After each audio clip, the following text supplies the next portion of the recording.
Ya sa share bi mo mama chiao na me ma afishiapa if ze busumi na yom kopem se busumi be kona we December 31 a eno ye be hu signboards ahodo ne programs ahodo a baba so ye oh my God. But good morning Ghana Nkomo ya be achia enso emuye eti segment a mebe show nkran na maka wo say you have a certain responsibility as a citizen say biribia da obehwe se Ghana betimi akonkan na afa ntuma papa efra very very important Osha benada bia ene ya wada bia no Michelle ene udi Ghana Nkomo ene masaka o se baby a etosi wo dwumam opotem o mantem baby a obutu bia no o de gibre na fasa Nkomo de bre na ebe hu mfonyini na aka wasem ama Ghana etimi afa ntuma pa efra me do man ne kwabna sante ma me fa wentwam na bosumi esi maka se me nyintum ba ya eti se de nipa bia age atuma sa no mpesom ye de ha ye kese kra bosumi yem already o man wo how with discipline ana asa kosi bronya bosome no enti epeja no mmienu mesa ha adwen yi ye nyina agitum se traffic abakrom obi ani obedi se achi no ye gitum preko pese traffic abakrom yiye pa obehwa aposifo so de kokobo e de amayen utwi hyen na se oni eye lines are betwi hyen no o hyen ne sinto aba ho a se o wiper o driving mirror o tie o brake o roadway ni nyina no bomodi aso betimi enya saa enkrata ne o ebe mak ehye no etimadi mu nyina ni nyina nso si enkwanhia no pa yie enti busumi ayesimi a meme nyintum se busumi ade enkwanhia ba a saa na eye ye no styles bi ba no ya nhyaase amfa kokobo na amanye ne de ba isi January mu ana abehwa MTTD before the rope safety for sha se omo di san komo we ba minimo enu ada nkwanhia si enu achi nkwanhia si nkwanhia ni sia na ACC enu ada ikwadem se na nyame adom nyaade anipa dodo na ewom kwa no ba akokora ho kae ba hyen ni butuye ba ansana mekọ eno kra so no ba menka o se postifo ani abrea mana broso emfa ho ni nipa a oye se oye o man hene kwabna sante se oye Thomas ani na kontada form na mo se mo pentem akọ se oye hwan a postifo se Odie just law abiding citizen. Omunu ni problem bia. Ye obi a odi mmara so. Omunu ni how bia. Na momo ya won say me, do you know who I am? E ho na problem e sha asifri no. Ye nyina ya to something edition so kama kama. Ubehu na asomasi ayi afanchen. Ubehu na obintia ayi afanchen. Ono nko na epentem. Ya ka choro so mam hanum say no. Ye wa hyen na driver phone so mo tumi say omutu sa na mo no. Your ambulance service or your fire service or mampain na bedi echire ye wonyuma eko kakra bi so omo se mom se 2 no so omo ntimi ntisa na mom ene de kobna sante tisi ma essence e no man ne kobna sante no osi afa kwa ne nche na okọ apoti fo so mu chisa de ne kra emwa ene drive ye twetwesi ani mbasa emwa na de omo ye kwa de ntia pesa me ka cho se sa asono no mpo emra na chi omo de a ene ye ntate ye de tie ye ntate ande omo ne ebe wie prekope Asunu no se mra no kra ni omu di a efe yi keke yen tatia no kra de misrew so o ti se me o ti se Thomas o ti se cameraman ya misrew diule mu eno so se mra shebedwafo bi omho abasem eno so do you know who I am do I am mama in the and so what has the law got to do with do you know who I am emra na cho ozunim nipa me no obi a che ne bobre de ene se na ganyina aga emra no ka wunya se yewu ti mesrew emfa ho nkotutu obi wo ye draba ni taasi ni wa twu ka emfa ho nkotutu obi obi a twere light na se emra na nso na uzume nkotwam ensate anyina anyepe ba wori de ya yepe under dampare yo honu ana kofi buache and all COPs no omoni abri and a post for to the last but said yes I empower post for no in fact the normal responsibility and duties of a police officer afa na be news bia my Ghana post ni adwuma no se wa be kwati amra no e se onu di ni pepepe the means e bi me chill in the empire the be the chill obekoso di aba obe miem ene o chill no be chill asi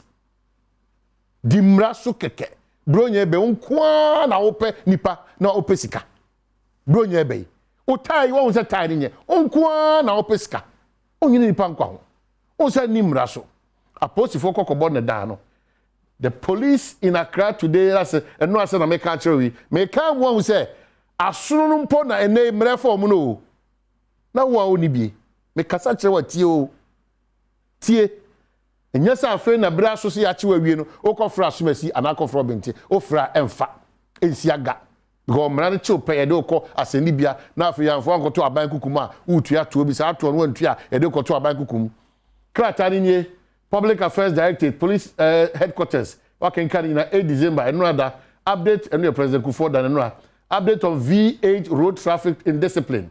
A post for the police in Accra today, Wednesday, December 8th, as a no advance on 2021 put before the magistrate court the 7 suspect drivers who were arrested yesterday, Tuesday, December 7, 2021, for flouting the road traffic regulations during a special exercise. So what?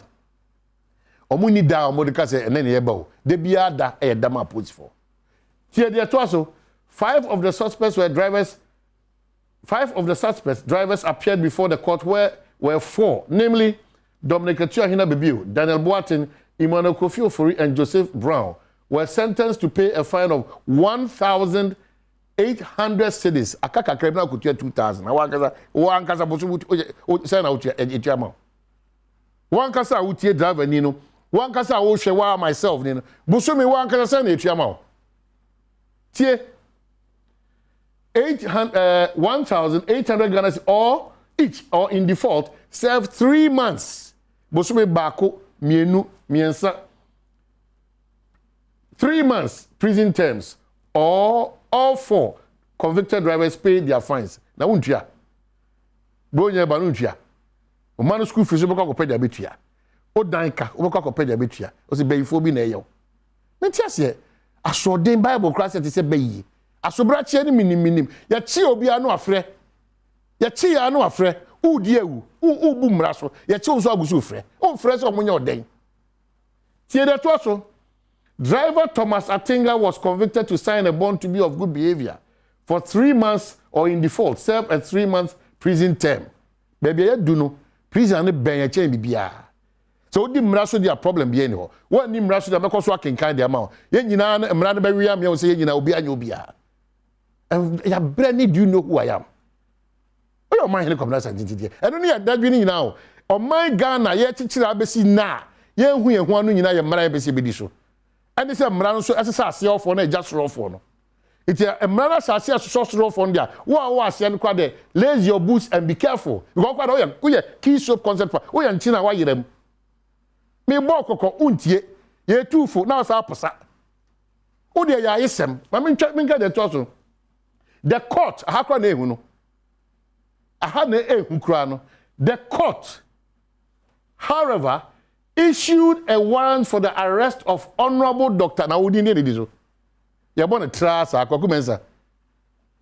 Yamenu, Kofi Sebe, Amanyamehu, Uwompo Slo, Kofi Rasta. It didn't so but the court, however, issued a warrant for the arrest of Honorable Dr. Stephen Amoa and Samuel Enim because they failed to appear before the court. Let's take the post for a second. The police administration has directed all police formations throughout the country to clamp down on recalcitrant drivers, especially those who drive V8 vehicles. They are cautioned to stop flouting road traffic regulations or face the full rigor of the law if arrested.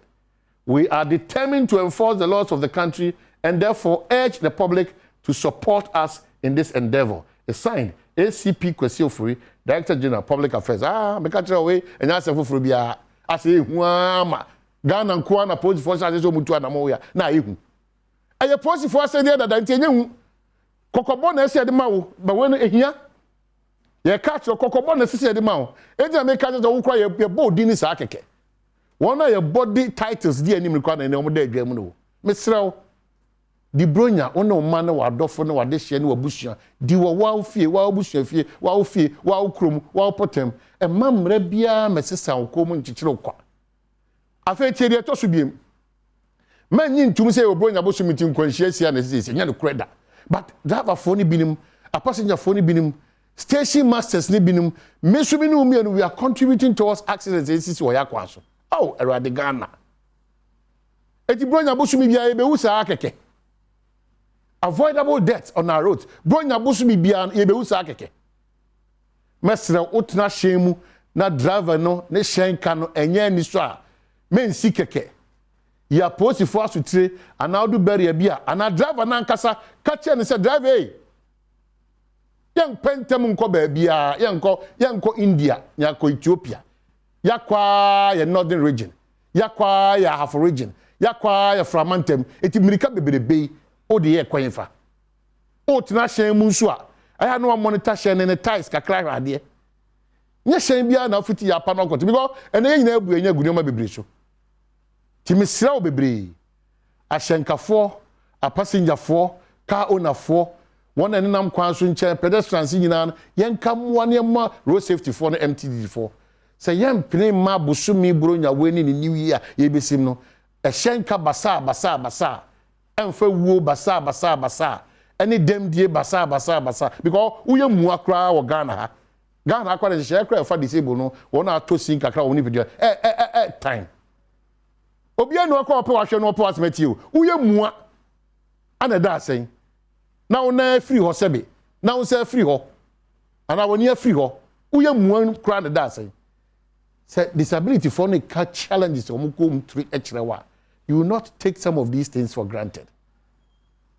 Bronya na na ewo no gitum say positive things de besi enyi ntum say nkwanhia ne owuo ni dem die ne yade ne posa amane ane beba so empare ye nyina ye say obanyansafo ebu ne be nya afira mbe kasa tintin bia Ghana Nkomo achia enso emuye beko